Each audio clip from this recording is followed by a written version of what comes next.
بہرحال جتنی ٹوٹی پھوٹی کوشش ہم کر سکتے تھے ہم نے کی، توفیق تو پروردگار کی طرف سے ہوتی ہے، لیکن بہرحال جو مجھے رپلائی اور جو چیزیں مجھے موصول ہو رہی ہوتی ہیں اس سے یہ لطف خدا کا ظاہر ہو رہا ہے، نظر آ رہا ہے کہ ہمیں اپنی تھوڑی سی معرفتیں ہونا شروع ہو گئی ہیں۔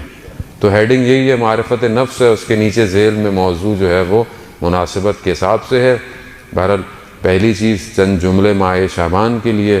ماہ شعبان ماہ رجب کے بعد ایک اور بہترین مہینہ ہے جس مہینے کو رسول خدا نے اپنے آپ سے نسبت دی ہے، اور اسی مہینے کے اندر کمال یہ ہے کہ جیسے اہل بیت کے گھروں میں پورا قرآن نازل ہو رہا ہے، پہلی شعبان کی ولادت سے لے کر 15 شعبان تک لگ رہا ہے کہ قرآن یہیں آ رہا ہے۔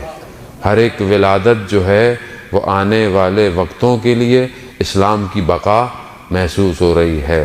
یعنی سفر عشق کی ابتدا حضرت سیدہ زینب سلام اللہ علیہا کی ولادت، اللہم صلی علی محمد،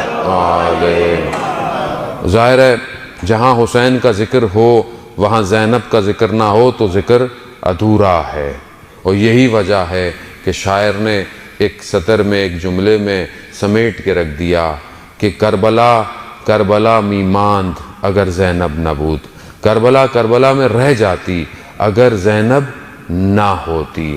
تو یہی کمال ہے بی بی کا کہ بی بی نے اس پیغام کو پہنچایا اور دنیا میں آ کے بھی یہی بتایا کہ اپنے بھائی کے ساتھ ساتھ اس دنیا میں بھی آنا ہے اور ہر قدم پر اپنے بھائی کے ساتھ رہنا۔ انشاءاللہ توفیق ہوگی تو ان کے باقی جملوں پر گفتگو کریں گے۔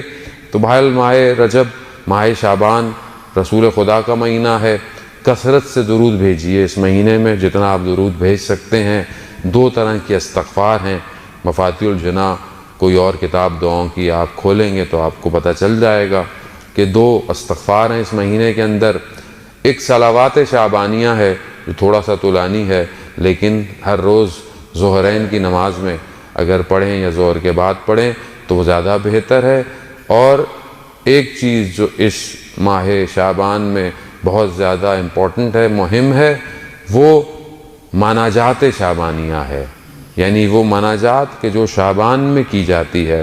اور علماء یہی کہتے ہیں یہ جو مناجات ہے، یہ جو دعا ہے، یہ سارے ائمہ نے اس کو کیا ہے، یعنی سب سے زیادہ جو اوتھنٹیکیشن یا آپ کہہ لیں کہ بہت زیادہ روایات ہیں وہ اس مناجات کی ہیں۔ تو کوشش کریں بہرحال کہ شب کی تاریکی میں، تنہائی میں سونے سے پہلے کچھ جملے اس دعا کے، اس مناجات کے جو ہے وہ زمزمہ کریں، کیونکہ بہرحال انسان اپنے الفاظ سے پہچانا جاتا ہے۔ ہمارے پاس الفاظ نہیں ہیں کہ ہم اس کو کیسے پکاریں۔ اہل بیت جانتے تھے کہ اللہ کو پکارنا کیسے ہے۔ تو بہرحال جس طرح انہوں نے کہا ہے ان لفظوں کو پڑھیں، اور انشاءاللہ کہ ہمیں بھی توفیق ہوگی چند جملے ان ایام میں مناجات شعبانیہ آپ کی خدمت میں پیش کریں۔ دیکھیں جشن ہوتے ہی رہتے ہیں اور یہ ان کی توفیق ہے کہ اپنے جشنوں میں ہمیں بلا رہے ہیں اور ہم پڑھ رہے ہیں، آپ سن رہے ہیں، گویا ہم خود بھی سن رہے ہیں۔ ہم تو بول رہے ہیں، کان کو اپنے بھی سنا ہی رہے ہوتے ہیں، لیکن ہدف یہ ہے کہ جو وہ چاہتے ہیں ویسے ہو جاؤ تو جشن دائمی ہو جائے گا۔ جشن محدود نہیں ہوگا، ابھی یہاں تھوڑی دیر تو واہ واہ کی چلے گیا، سب ختم ہو گیا، لیکن جیسا وہ چاہتے ہیں اگر ویسا جشن ہو جائے تو پھر میرا پورا وجود ہر وقت جشن کی حالت میں ہے۔ تو انشاءاللہ کوشش کریں گے کہ ہم کچھ چیزیں یہاں سے لے کے جائیں۔ میں نے پہلے بھی آپ کی خدمت میں کہا کہ سب ضروری نہیں ہے کہ سارا سبق یاد کریں، ایک لائن یاد ہو جائے تو ہماری زندگی سنور جائے گی۔ 1 منٹ بھی، ایک چیز بھی آپ یہاں سے اٹھ کے لے کے چلے جائیں، اس کو اپنے وجود پہ امپلیمنٹ کریں، اپنے وجود پر ڈالیں، تاکہ وہ 1 منٹ آپ کی زندگی کے کئی سال پر بھاری پڑ جائے۔ یہ مہم ہے، ورنہ آپ بولیں میں نے یہ کیا، میں نے وہ کیا، میں نے ساری چیزیں کی، لیکن زندگی ہل ہی نہیں رہی ہے، زندگی میں کوئی فرق ہی نہیں آ رہا ہے، زندگی وہیں کی وہیں کھڑی ہوئی ہے۔ میں آج تک اپنی پریشانیاں حل نہیں کر پا رہا، میں آج تک اپنی پریشانیاں سمجھ نہیں پا رہا، تو پھر میں اس درسگاہ سے جو پورا سال کھلی رہتی ہے، جس کو سکھانے والا حسین ابن علی ہے، تو میں تبدیل کیوں نہیں ہو رہا؟ بھئی یہاں غلطی کہاں ہے؟ کیا درس دینے والے کی غلطی ہے یا اس درسگاہ کی غلطی ہے؟